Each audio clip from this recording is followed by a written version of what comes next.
Washington में मिले दो दोस्त तो बीजिंग के हलक में अटकी जान। ग्लोबल टाइम्स ने रोना शुरू किया अपनी बर्बादी का गान। 50% का डंडा दिखाने वाला अमेरिका आया 18% पर। ट्रंप की अमेरिका फर्स्ट नीति ने भारत के आगे टिके घुटने।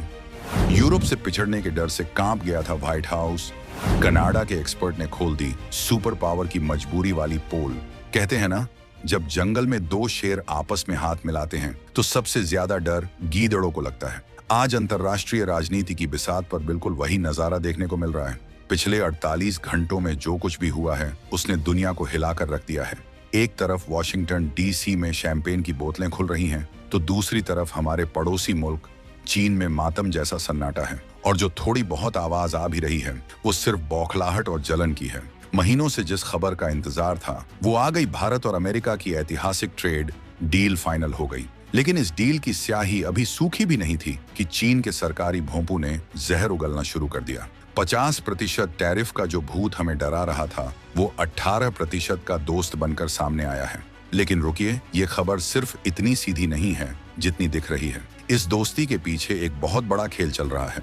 एक ऐसा खेल जिसमें अमेरिका ने यू टर्न लिया है, चीन ने ट्रंप की पोल खोली है और कनाडा के एक एक्सपर्ट ने वो सच दुनिया को बता दिया है जिसे अमेरिका छुपाना चाहता था। आखिर चीन को अचानक ट्रंप की ईमानदारी की चिंता क्यों सताने लगी? आखिर क्यों कनाडा कह रहा है कि अमेरिका ने ये डील भारत के प्यार में नहीं बल्कि अपने डर की वजह से की है? और सबसे बड़ा रहस्य, क्या वाकई भारत ने रूस को धोखा दे दिया है या फिर ये ट्रंप का कोई चुनावी जुमला है? हम आपको बताएंगे इस धमाकेदार खबर की पूरी कहानी, तो बने रहिएगा वीडियो पर। और इस संबंध में आपके जो भी विचार हो कमेंट में लिखकर जरूर बताइएगा। भारत ने एक साथ साध लिए पश्चिम के दोनों ध्रुव। दुनिया देख रही है 1.5 अरब लोगों के बाजार का असली जलवा। रूसी तेल पर ट्रंप के दावे की निकली हवा। चीन ने पूछा वो तीखा सवाल जिसका जवाब अब तक किसी के पास नहीं। सबसे पहले बात करते हैं उस आंकड़े की जिसने पूरी दुनिया के अर्थशास्त्रियों का दिमाग घुमा दिया है। याद कीजिए 2024 और 2025 का वो दौर जब डोनाल्ड ट्रंप अपनी रैलियों में चिल्ला चिल्ला कर कहते थे India is a tariff king. उनका बस चलता तो वो भारत के सामान पर 100% टैक्स लगा देते। व्हाइट हाउस में वापसी करते ही उन्होंने मेक्सिको, कनाडा और चीन पर तो हंटर चला दिया और भारत के लिए भी 50% टैरिफ का फरमान तैयार रखा था। लेकिन कल रात जो हुआ उसे कूटनीति की भाषा में सरेंडर कहते हैं। अमेरिका ने भारत के लिए टैरिफ को 50% से घटाकर सीधा 18% कर दिया। अब सवाल ये है कि आखिर ऐसा क्या हुआ कि ट्रंप का दिल पसीज गया? क्या ये भारत का दबाव था? बिल्कुल, ये 2026 का भारत है जो अपनी शर्तों पर बात करता है। लेकिन इस राहत के पीछे अमेरिका की एक बहुत बड़ी मजबूरी छिपी है। अमेरिका को समझ आ गया है कि अगर उसने भारत पर ज्यादा दबाव डाला तो भारत के पास और भी कई दरवाजे खुले हैं। 50% से 18% पर आना कोई छोटी मोटी गिरावट नहीं है। ये इस बात का सबूत है कि ट्रंप प्रशासन को अपनी ही कही हुई बातों को निगलना पड़ा है। ये भारत के व्यापारियों, टेक्सटाइल इंडस्ट्री और आईटी सेक्टर के लिए किसी लॉटरी से कम नहीं है। लेकिन असली मजा तो तब आया जब इस खबर के बाद चीन का रिएक्शन सामने आया। अब जरा चीन की तरफ चलते हैं जहां इस वक्त जले पर नमक छिड़का जा रहा है। चीन का सरकारी अखबार ग्लोबल टाइम्स, जिसे दुनिया शी जिनपिंग का लाउडस्पीकर मानती है, उसने इस डील पर एक बहुत ही अजीबोगरीब लेख छापा है। मजे की बात यह है कि चीन ने सीधे भारत को बुरा भला नहीं कहा। वो जानता है कि इस वक्त भारत से पंगा लेना मतलब अपने पैर पर कुल्हाड़ी मारना है, इसलिए उसने निशाना साधा है डोनाल्ड ट्रंप पर। चीन की एक बड़ी यूनिवर्सिटी के नेशनल स्ट्रेटेजिक इंस्टीट्यूट के डायरेक्टर फेंग ने बयान दिया है कि भैया, ट्रंप पर भरोसा मत करना। चीनी एक्सपर्ट का कहना है कि अमेरिका और भारत के बयानों में जमीन आसमान का फर्क है। वो कह रहे हैं कि ट्रंप दावा कर रहे हैं कि भारत अब रूस से तेल नहीं खरीदेगा, लेकिन भारत ने ऐसा कुछ भी आधिकारिक तौर पर नहीं कहा है। चीन की ये चाल बहुत शातिर है। वो भारत और अमेरिका के बीच शक का बीज बोना चाहता है। चीन को डर है कि अगर भारत और अमेरिका एक हो गए तो एशिया में उसकी दादागिरी हमेशा के लिए खत्म हो जाएगी। इसलिए वो बार बार याद दिला रहा है कि ट्रंप पहले भी झूठ बोल चुके हैं। चीन का ये दर्द बताता है कि वो इस डील से कितना डरा हुआ है। वो भारत को रूस से अलग होते हुए नहीं देख सकता, क्योंकि अगर ऐसा हुआ तो चीन बिल्कुल अकेला पड़ जाएगा। इस पूरी कहानी में सबसे बड़ा सस्पेंस रूसी तेल पर बना हुआ है। ट्रंप ने डील के बाद बड़ी शान से ऐलान कर दिया कि भारत ने वादा किया है कि वो रूसी तेल की खरीद धीरे धीरे बंद कर देगा। ये बयान सुनते ही पूरी दुनिया के कान खड़े हो गए। क्या भारत अपने पुराने दोस्त रूस को छोड़ देगा? क्या हम अपनी एनर्जी सिक्योरिटी के साथ समझौता करेंगे? यहीं पर चीन ने वो नब्ज पकड़ी है। चीनी मीडिया चिल्ला चिल्ला कर कह रहा है, देखो भारत ने पुष्टि नहीं की है। और सच बात तो ये है कि भारत सरकार की तरफ से अभी तक रूसी तेल बैन पर कोई ऑफिशियल मुहर नहीं लगी है। ये भारत की पुरानी और सधी हुई कूटनीति है, सांप भी मर जाए और लाठी भी न टूटे। हम अमेरिका से डिस्काउंट ले रहे हैं, लेकिन रूस को नाखुश करने का आधिकारिक ऐलान नहीं कर रहे। चीन इसी कंफ्यूजन का फायदा उठाना चाहता है। वो रूस को भड़काना चाहता है कि देखो भारत अब अमेरिका की गोद में बैठ गया है। लेकिन नई दिल्ली में बैठे रणनीतिकार कच्ची गोलियां नहीं खेलते। भारत की ये चुप्पी ही उसका सबसे बड़ा हथियार है। हम अमेरिका से तकनीक लेंगे, उनसे व्यापार करेंगे, लेकिन अपनी ऊर्जा जरूरतों के लिए हम किसी के गुलाम नहीं बनेंगे।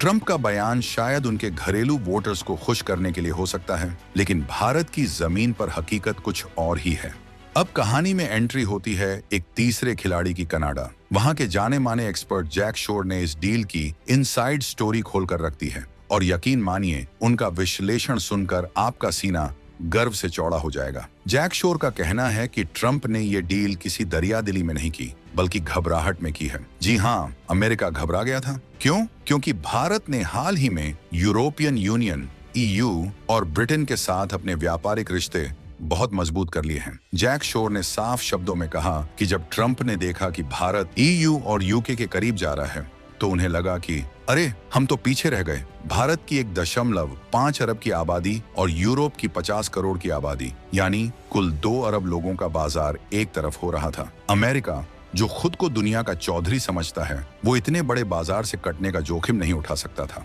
कनाडा एक्सपर्ट के मुताबिक इसी डर ने ट्रंप प्रशासन के अंदर बेचैनी पैदा कर दी। उन्हें लगा कि अगर अभी भारत को नहीं साधा तो अगले 10 सालों में अमेरिकी कंपनियां भारत के बाजार से बाहर हो जाएंगी और यूरोपियन कंपनियां वहां कब्जा जमा लेंगी। इसलिए जो धमकियां दी जा रही थीं, वो एक हफ्ते के अंदर गायब हो गईं और आनन फानन में डील साइन हो गई। ये अमेरिका की FOMO, fear of missing out moment थी। कनाडाई एक्सपर्ट की बातों से एक बात तो शीशे की तरह साफ हो गई है, भारत अब दुनिया के लिए ऑप्शन नहीं बल्कि जरूरत बन चुका है। पहले हम अमेरिका के पीछे भागते थे कि सर प्लीज ट्रेड कर लो। आज अमेरिका को डर लग रहा है कि कहीं भारत किसी और के साथ डील ना कर ले।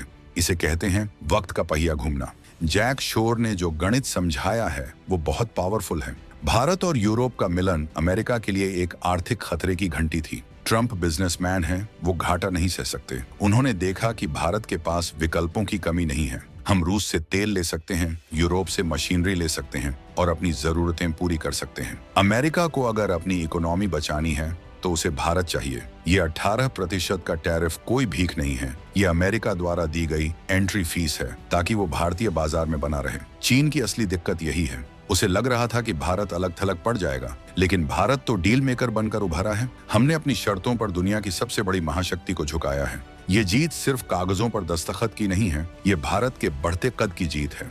अब सवाल ये उठता है कि आगे क्या होगा? क्या ट्रंप के बयान और चीन की उकसावे वाली बातों से रूस और भारत के रिश्ते खराब होंगे? इसकी संभावना बहुत कम है। पुतिन भी जानते हैं कि भारत को अपनी 140 करोड़ जनता का पेट भरने के लिए और अपनी इकोनॉमी चलाने के लिए फैसले लेने पड़ते हैं। भारत ने कभी भी रूस के खिलाफ वोट नहीं किया, लेकिन इसका मतलब ये नहीं कि हम अपना व्यापार रोक देंगे। चीन की कोशिश है कि वो इस मुद्दे को हवा देकर भारत रूस के बीच दरार पैदा करे। ग्लोबल टाइम्स के लेख का मकसद सिर्फ और सिर्फ यही है। वो दिखाना चाहते हैं कि भारत भरोसेमंद नहीं है, लेकिन दुनिया देख रही है कि भारत ही वो एकमात्र देश है जो पुतिन से भी बात कर सकता है और ट्रंप से भी। ये संतुलन साधना हर किसी के बस की बात नहीं।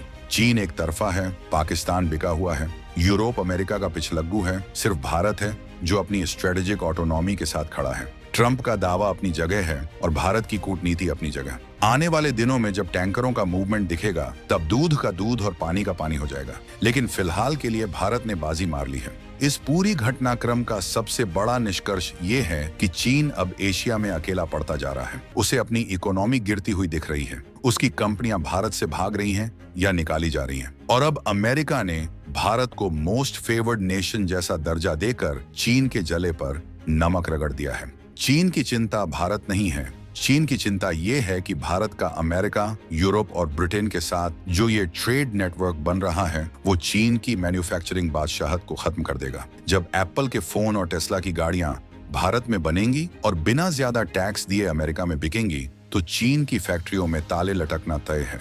यही वो डर है जो फेंक जैसे एक्सपर्ट्स की जुबान से बाहर आ रहा है। वो ट्रंप को झूठा बोल रहे हैं, लेकिन असल में वो अपनी हार स्वीकार कर रहे हैं। 2026 का साल चीन के लिए बुरे सपनों वाला साल साबित हो रहा है और भारत के लिए सुनहरे अवसरों का। आपको क्या लगता है, क्या चीन की ये चेतावनी सही है कि ट्रंप पर भरोसा नहीं करना चाहिए, या फिर भारत ने अमेरिका को अपनी मुट्ठी में कर लिया है? और क्या रूसी तेल को लेकर भारत को अपनी स्थिति और स्पष्ट करनी चाहिए? अपनी बेबाक राय नीचे कमेंट बॉक्स में जरूर लिखें। हमें आपके हर एक शब्द का इंतजार रहेगा।